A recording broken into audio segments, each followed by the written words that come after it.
இந்த செய்தியை உங்களுக்காக வழங்குவது யூரோ குரூப் மலேசியா.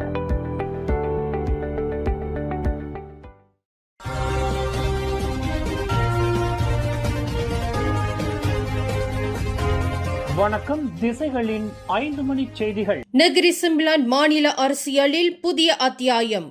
12வது மந்திரி பசாராக டத்தோ இஸ்மாயில் லசீம் பதவியேற்றார்.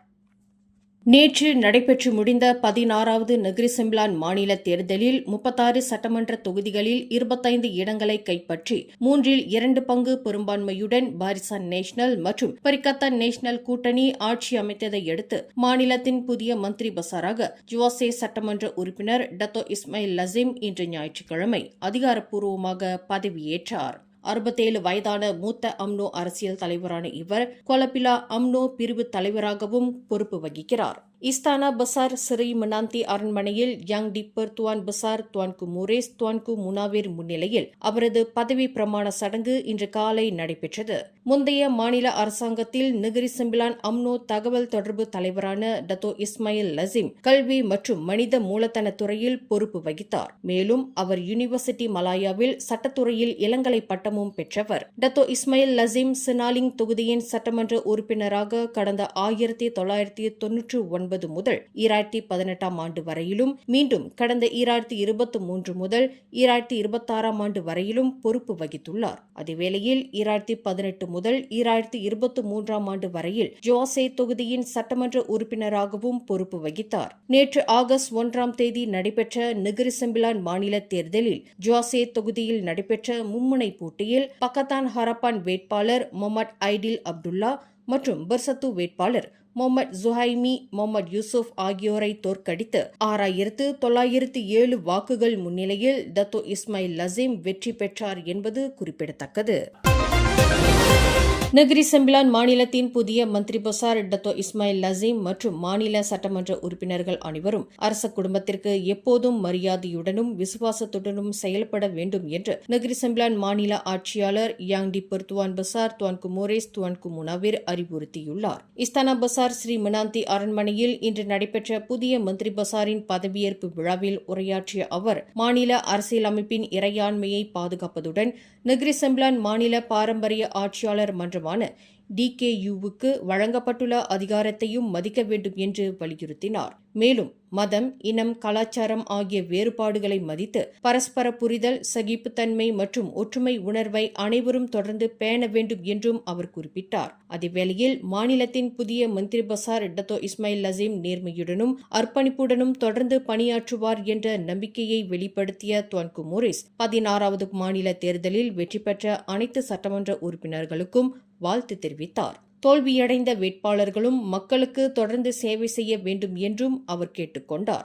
மேலும் மக்கள் வழங்கியுள்ள ஆணை மிகப்பெரிய பொறுப்பு என்பதை நினைவூட்டிய அவர் அரசியல் மற்றும் தனிப்பட்ட நலன்களை விட மாநில மக்களின் நலனுக்கே முன்னுரிமை அளிக்க வேண்டும் என்றும் அதிகார துஷ்பிரயோகம் மற்றும் நம்பிக்கை மீறல் எந்த சூழலிலும் ஏற்றுக்கொள்ளப்படாது என்றும் எச்சரித்தார். நெகிரி சிம்பிளான் மாநிலத்தின் 16வது மாநில தேர்தலில் வாக்காளர்கள் வழங்கிய தீர்ப்பை பணிவுடன் ஏற்றுக்கொள்வதாக ஜாசிகா தேசிய தலைவர் கோபிந்த் சிங் டியோ தெரிவித்துள்ளார். பக்கத்தான் ஹரப்பான் மற்றும் ஜாசிகாவுக்கு ஆதரவளித்த ஒவ்வொரு வாக்காளருக்கும் அவர் தனது மனமார்ந்த நன்றியையும் தெரிவித்துள்ளார். மேலும் தேர்தல் பிரச்சாரத்தில் முழு அர்ப்பணிப்புடன் செயல்பட்ட வேட்பாளர்கள், உறுப்பினர்கள், தன்னார்வலர்கள் மற்றும் கட்சி தொண்டர்களின் கடின உழைப்பையும் பாராட்டிய கோபிந்த் சிங் சினவாங் தொகுதியில் கடும் போட்டிக்கு பிறகு கட்சியின் பொதுச் செயலாளர் ஆந்தனி லாக் அடைந்த தோல்வியையும் ஜாசிகா ஏற்றுக்கொள்வதாக தெரிவித்துள்ளார். ஆந்தனி லாக் பல ஆண்டுகளாக கட்சிக்கும் மக்களுக்கும் சிறப்பான சேவையாற்றியுள்ளதாக குறிப்பிட்ட அவர் இனியும் அதே அர்ப்பணிப்புடன் மக்களுக்காக தொடர்ந்து பணியாற்றுவார் என்ற நம்பிக்கையையும் வெளிப்படுத்தியுள்ளார். மேலும் இதற்கு முன்பும் ஜாசிகா பல்வேறு தேர்தல் பின்னடைவுகளை சந்தித்துள்ளதாக சுட்டிக்காட்டிய கோபிந்த் சிங் இந்த தேர்தல் முடிவானது வாக்காளர்களின் மனநிலையை தெளிவாக காட்டுவதாகவும் அவர் குறிப்பிட்டுள்ளார். மேலும் தேர்தல் முடிவுகளை முழுமையாக மதிப்பீடு செய்து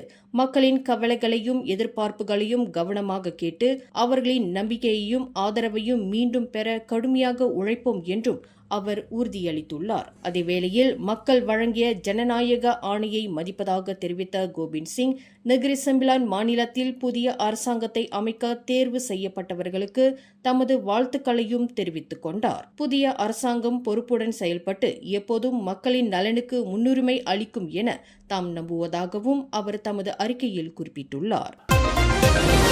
நகரி செம்பிலான் மாநிலத்தின் புதிய மந்திரி பசாராக இன்று பதவியேற்றுள்ள டத்தோ இஸ்மாயில் லசீம் நாளை ஆகஸ்ட் 3ஆம் தேதி திங்கட்கிழமை மாநிலம் முழுவதும் பொது விடுமுறையாக அறிவித்துள்ளார். இஸ்தானா பசார் ஸ்ரீ மனாந்தி அரண்மனையில் இன்று மந்திரி பசாராக பதவியேற்றுக் கொண்ட பிறகு அவர் வெளியிட்டுள்ள தமது முதல் அறிக்கையில் மாநில ஆட்சியாளர் யாங் டிப்பர் துவான் பசார் துவான்கு முரேஸ் துவான்கு முனாவேரின் ஒப்புதலுடன் இந்த விடுமுறை அறிவிக்கப்பட்டதாக தெரிவித்துள்ளார். அதேவேளையில் நகரி செம்பிலான் மாநிலத்தின் புதிய மந்திரி பசாராக தம்மை நியமிக்க ஒப்புதல் வழங்கிய மாநில ஆட்சியாளருக்கு தனது மனமார்ந்த நன்றியையும் இஸ்மாயில் லசீம் தெரிவித்துள்ளார்.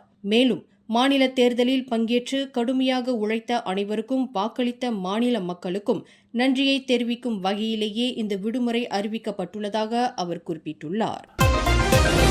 ஜோஹர் மற்றும் நகரி செம்பிலான் மாநில தேர்தல்களில் ஏற்பட்ட தோல்விக்கான காரணங்களை ஆய்வு செய்ய பக்கத்தன் ஹரப்பான் வரும் ஆகஸ்ட் 8ஆம் தேதி சிறப்பு கூட்டம் ஒன்றை நடத்தவுள்ளது. இதுகுறித்து பினாங்கு மாநில முதலமைச்சர் சாவ் கொன்யோ இன்று வெளியிட்டுள்ள தகவலில் 16வது பொது தேர்தல் மற்றும் பிற மாநில தேர்தல்களுக்கான முன்கூட்டிய தயாரிப்பின் ஒரு பகுதியாக இந்த கூட்டம் ஏற்கனவே திட்டமிடப்பட்டிருந்ததாக தெரிவித்துள்ளார். மேலும் இந்த கூட்டத்தில் தேர்தல் தோல்விக்கான காரணங்கள் ஆராயப்பட்டு புதிய தேர்தல் உத்திகள் வகுக்கப்படும் என்றும், குறிப்பாக முக்கிய தகவல்களை மக்களிடம் கொண்டு சேர்க்க சமூக ஊடக பிரச்சாரத்தை மேலும் வலுப்படுத்துவது குறித்து ஆலோசிக்கப்படும் என்றும் அவர் குறிப்பிட்டுள்ளார். பினாங்கு மாநிலம் பட்டவத்தில் இன்று ஞாயிற்றுக்கிழமை நடைபெற்ற பினாங்கு அமனா 2026 மாநாட்டில் கலந்து கொண்ட பிறகு செய்தியாளர்களிடம் பேசிய சாவ் கொன்யோ இதனை தெரிவித்தார். கில்லான் பகுதியில் வளர்ப்பு நாய் ராக்கி உயிரிழந்த சம்பவம் தொடர்பாக சந்தேக நபர் மற்றும் பல்வேறு சாட்சிகளிடம் வாக்குமூலம் பதிவு செய்யப்பட்டுள்ளதாக சிலாங்கூர் கால்நடை சேவைகள் துறை தெரிவித்துள்ளது. விலங்குகள் நல சட்டம் பிரிவு 29(1)(e)ன் கீழ் விலங்குகள் மீதான கொடுமை குற்றச்சாட்டின் கீழ் இந்த விசாரணை நடைபெற்று வருகின்றது. குற்றம் நிரூபிக்கப்பட்டால் 20,000 முதல் 1 லட்சம் ரிங்கிட் வரை அபராதமோ அல்லது 3 ஆண்டுகள் சிறை தண்டனையோ அல்லது இரண்டுமே விதிக்கப்படலாம். மேலும் இந்த விசாரணை நியாயமான முறையிலும் எந்த தரப்புக்கும் பாராபட்சமின்றியும் மேற்கொள்ளப்படும் என்றும் அந்த துறை உறுதியளித்துள்ளது.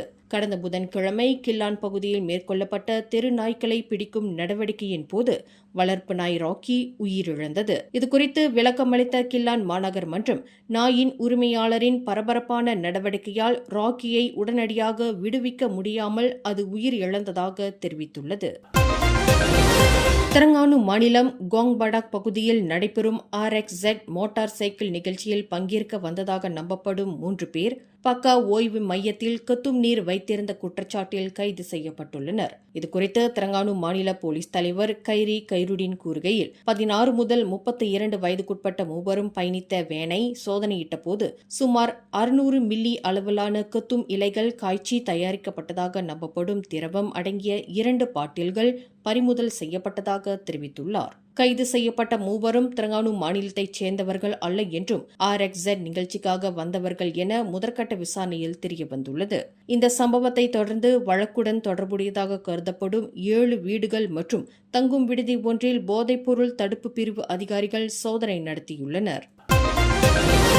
ஸ்லாங்கூர் மாநிலம் சுங்கைபுலோ பகுதியில் 11 வயது சிறுமியிடம் பாலியல் சீண்டலில் ஈடுபட்டதாக சந்தேகிக்கப்படும் வெளிநாட்டு நபரை போலீசார் தீவிரமாக தேடி வருகின்றனர். இச்சம்பவம் தொடர்பாக புகார் கிடைத்ததைத் தொடர்ந்து குழந்தைகளுக்கு எதிரான பாலியல் குற்றங்கள் சட்டம் 2017 பிரிவு 14(a)ன் கீழ் வழக்கு பதிவு செய்யப்பட்டுள்ளதாக சுங்கைபுலோ மாவட்ட போலீஸ் தலைவர் முகமது ஹபீஸ் மொம்பன்னோர் தெரிவித்துள்ளார். கடை ஒன்றில் 2 சிறுமிகளை அணுகிய நபர் அவர்களில் ஒருவரிடம் அத்துமீறி நடந்து கொண்டதாக கூறப்படும் காணொலி ஒன்று சமூக ஊடகங்களில் வைரலானது. இந்த சம்பவம் பொதுமக்கள் மத்தியில் கடும் அதிர்ச்சியை ஏற்படுத்தியுள்ள நிலையில் குற்றவாளியை விரைந்து கைது செய்து சட்டப்படி நடவடிக்கை எடுக்க வேண்டும் என சமூக ஊடகங்களில் பலரும் வலியுறுத்தி வருகின்றனர் என்பது குறிப்பிடத்தக்கது. மேலும் செய்திகளை தெரிந்து கொள்ள கீழே இருக்கும் பெல் பட்டனை அழுத்துங்கள். உங்கள் மகிழ்ச்சியை வெளிப்படுத்த லைக் மற்றும் ஷேர் செய்யுங்கள். தொடர்ந்து திசைகளோடு இணைந்திருக்க சப்ஸ்கிரைப் செய்யுங்கள்.